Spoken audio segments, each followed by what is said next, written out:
Hello, Dr. Hall, giving some good comments here on Chapter 32 in Tager and Knapp's 2024 Pediatric Nursing Case Study textbook.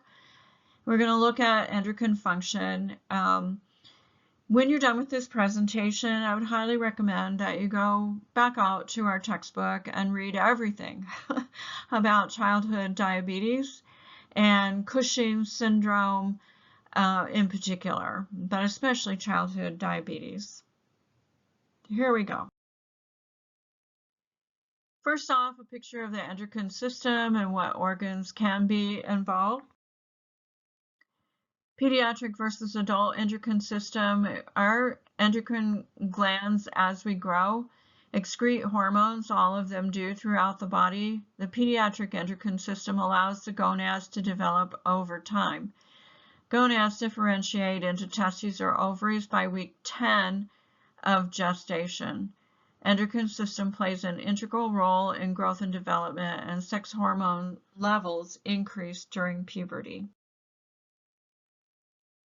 So we have the anterior pituitary, posterior pituitary, thyroid, parathyroid, and adrenal medulla. The adrenal cortex, pancreas, testes, ovaries, thymus, and pineal gland. What do we do for pediatric endocrine disorders? We promote self-management.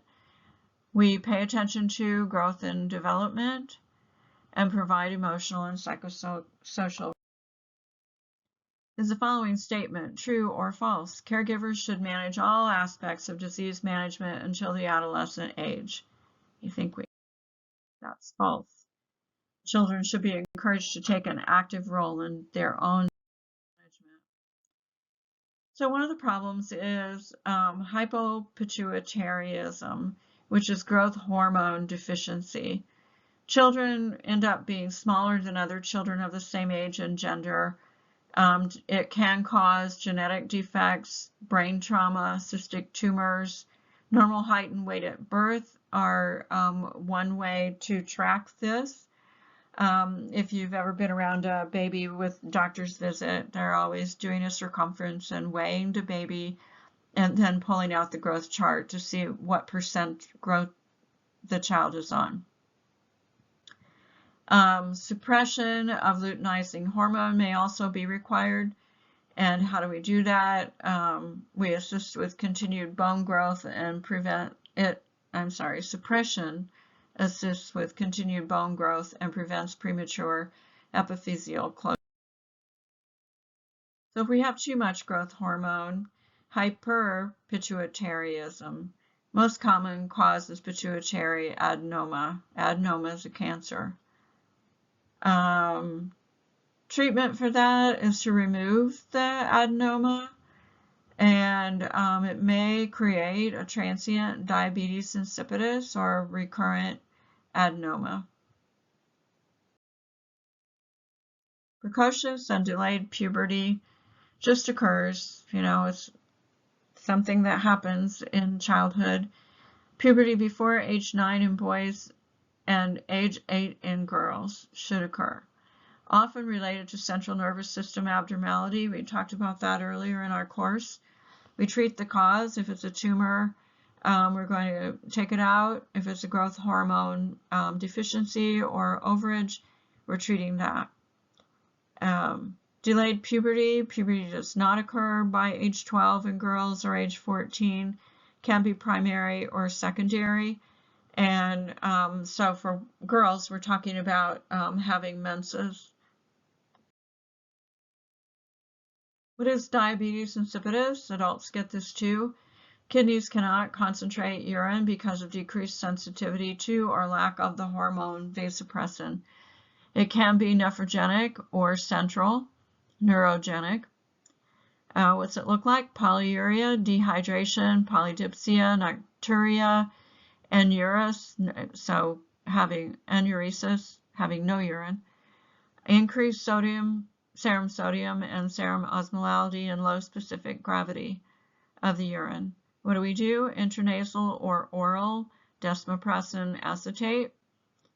and we would be sure that we're a low protein diet, low sodium diet, and the kid would need to wear a medical bracelet. Is the following statement true or false? Healthcare providers should encourage a child with diabetes insipidus to increase their intake. True. One aspect of treating diabetes insipidus is encouraging fluids.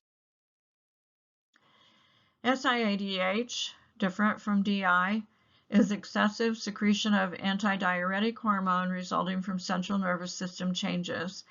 Water is reabsorbed and urine output is decreased, leading to decreased serum sodium from hemodilution. What do you see? Water intoxication, hyponatremia, jugular vein distension, increased blood pressure, sudden weight gain, fluid in the lungs, and concentrated urine. Treatments are fluid monitoring and restriction, and giving reduced reabsorption of water with demicloxacline. Butchered that one, didn't I? Teach patients and families about water restriction. Encourage child to wear a medical bracelet. Children can have congenital hypothyroidism or acquired hypothyroidism and hyperthyroidism, just like adults. They can develop Addison disease, adrenal insufficiency resulting in a deficiency of glucocorticoids and mineral corticoids, same as congenital adrenal hyperplasia is an autosomal recessive disorder. They have insufficient enzymes for synthesis of cortisol and aldosterone. And so what's it look like? Enlarged penis, ambiguous genitalia, appropriately sized testicles, infertility, precocious puberty, hyponatremia, hyperkalemia, and hypoglycemia. Typically diagnosed in utero and treated with cortisol replacement and ACTH. Cushing's syndrome, same as adults, overproduction of cortisol by adrenal cortex. Which of the following is not a clinical manifestation of Cushing's? Excessive hair loss, it's not related. And here we have type 1 diabetes, autoimmune condition resulting in pancreatic damage and lack of insulin. So what do you see? Weight loss, polydipsia, the trifecta here, polydipsia, polyphagia, polyuria, fatigue, blurred vision, and mood changes. Okay, so be sure that you know the definitions of those three, polydipsia, polyphagia, and polyuria. Diagnose it with laboratory testing. We manage it with insulin therapy, glucose monitoring, insulin education, maintain proper nutrition, and patient and family education. For type 1 diabetes, let's just stress that these kids are getting insulin to manage their Type 2 may occur in teenage and school-age children due to the increase in childhood obesity, so it's a secondary type of diabetes.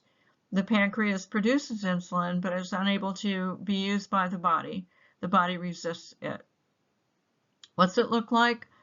Darkening of the skin on the back of the neck, polydipsia, polyphagia, and polyuria. What do? We increase physical activity, we change the diet, and usually put them on an oral anti-diabetic agent. Most typically it's metformin, same as adults. So type 1 and type 2, same in adult. If I'm an adult and I have type 1 comes from childhood, type 2 can develop, later in life, according to a lot of things for an adult. Consider ethical concerns in the family's socioeconomic status in paying for the medication and being sure that the child gets the medication. Hypoparathyroidism occurs in children as well as adults, and hyperparathyroidism, same as adults.